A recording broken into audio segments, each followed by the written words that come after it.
हमारे साथ इस वक्त भंते जी मौजूद हैं। बच्ची को न्याय दिलाने के लिए पीड़ित परिवार के साथ वो खड़े हैं। मैं उनसे जानूंगी कि वो इस मामले को किस तरह से देखते हैं। आप मुझे बताइए, आप आए हैं पीड़ित परिवार के साथ खड़े हैं, तो आप इस पूरे प्रकरण को किस तरह से देखते हैं? आज सारे देश में महिलाओं के साथ जो दुष्कर्म हो रहा है, या बालिग कहिए या नाबालिग कहिए, इसमें मैं ये देखता हूँ कि हर जगह कहीं ना कहीं हमारे देश की जो इंटेलिजेंस है, जो राज्य की इंटेलिजेंस है, जो देश की सेंट्रल राजधानी है, दिल्ली जिसे कहा जाता है, वहाँ पर अगर इंटेलिजेंस हमारी फेल हो जाती है तो ये किस तरह की सरकार चल रही है और इसको किस तरह से देखा जा रहा है। क्योंकि ये समाज, सारा समाज जितना भी है, ये दबा कुचला समाज है और इनको हज़ारों सालों से दबा कुचला के रखा गया है और इनके साथ में बिल्कुल गैर ज़रूरी बात कही जा रही है। वो लड़की तो कोई एक ना जात है, ना धर्म है, ना कुछ है, ना क्या है। लड़की लड़की होती है, वो हर किसी की बेटी हो, चाहे आज इनके साथ हो, चाहे कल किसी और के साथ हो जाए। लेकिन मैं सोशल मीडिया का और आपके चैनल का बहुत आभार और धन्यवाद कहूँगा, क्योंकि आप लोगों ने भी बहुत इसको कोऑपरेट किया, इसको अपडेट किया है, बहुत बहुत किया है। मैं आपके चैनल को देखते हुए आपके माध्यम से मैंने कुछ जगहों पर भाई ये यहाँ किस तरह से किया जाए, तो उससे मेरे साथ जुड़े हमारे हरदयाल जी जुड़े, अरुण कुमार जी जुड़े हैं, और एक हरियाणा से मेरे साथ आए थे सुरेश जी, वो भी जुड़े हैं। तो ये एक सोशल मीडिया की ताकत हो गई है। इस ताकत को तोड़ने के लिए दूसरे जो फेक सोशल मीडियाज वाले आ रहे हैं, उनसे हम लोग होशियार रहें। मूक नायक जो है, ये दबे कुचले बहुजन समाज के जितना भी एक एक वर्ग है, उसकी एक एक न्यूज़ अपडेट देता है। तो मैं पीड़िता को सिर्फ यही एक पुरसा देने के लिए आया हूं कि आपको इंसाफ ज़रूर मिलेगा। और ये लोग पैसा नहीं चाहते, हमको कोई सरकार से, इनके पास में इनकी एक लड़की के सिवा कोई नहीं था। देश में अगर किसी एक एक परिवार का सिर्फ एक ही लड़की हो, उसके पास में कोई लड़की लड़के नहीं है, उनको आप नौकरी की ज़रूरत नहीं है, उनको पैसे, उनका सारा जीवन, उनकी सारी आयशा, उनकी सारी ज़िंदगी उनकी वही लड़की थी। तो मैं ये समझता हूँ कि देश में कहीं ना कहीं बहुत सारे कमियां हो चुकी है, या फिर मनोवादिक मानसिकता वाले लोग जो इस संविधान को, इस देश की सभ्यता को या संस्कृति को नहीं मानते हैं, वो लोग ही यहाँ पर ये कार्य करते हैं।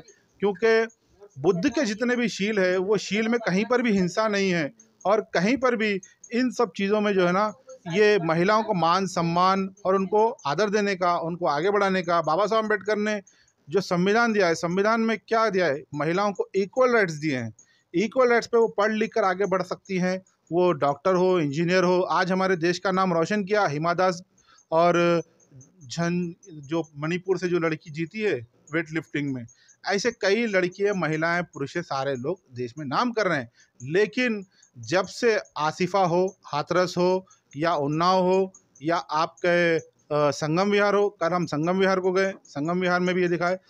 लेकिन अभी हमारी तुरंत यही मांग है, किसी की भी बेल को कोर्ट, न्यायालय, तो हम ये समझेंगे कि अमेरिका में एक बार एक बहुत बड़ा आंदोलन हुआ था कि गोरे लोग जज थे और कालों के साथ नाइंसाफ़ी हुई थी।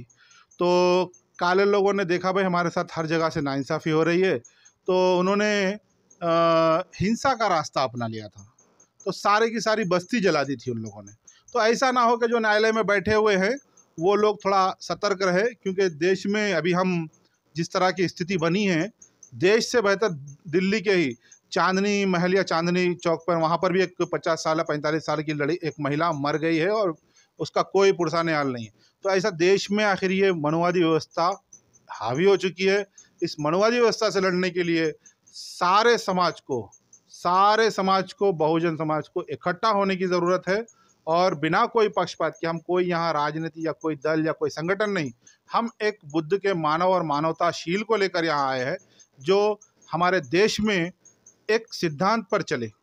एक सिद्धांत क्या हो, बुद्ध बाबा साहब की क्या पहचान, मानव मानव एक समान। इस बात को हम बोलने के लिए हम जीवन अपना त्याग करके हर जगह घूम रहे हैं, देख रहे हैं स्थिति क्या है क्या नहीं है। क्योंकि हम ये अब से नहीं, 2500 साल से ये चल रहा है सिस्टम, जिसको बुद्धा ने अपनी वैचारिक क्रांति से कुछ स्टॉप किया था। उसके बाद में सम्राट अशोक उसके बाद में हमारे संत रविदास, फुले, शाहू, प्रियर, अम्बेडकर सारे लोग आए। काशीराम जी भी बहुत संघर्ष किए, लेकिन अब उस तरह के हमारे पास में वैचारिक लोग नहीं खड़ा हो रहे हैं। इस वजह से देश में कमी आ रही है। मैं चाहूँगा कि जितना भी बहुजन समाज हो वो बिना कोई धर्म निरपेक्ष हर चीज़ को छोड़ते हुए, उसको एक्साइट करते हुए, मानवता, अगर देश में यही धर्म जात पर अगर आप लोग अड़े रहेंगे तो ये देश पहले भी पीछे था और आगे और पीछे चला जाएगा। महिलाओं के साथ आज इतना दुष्कर्म हो रहा है, एक नाबालिग लड़की के साथ, एक बालिग लड़की के साथ, जो सिविल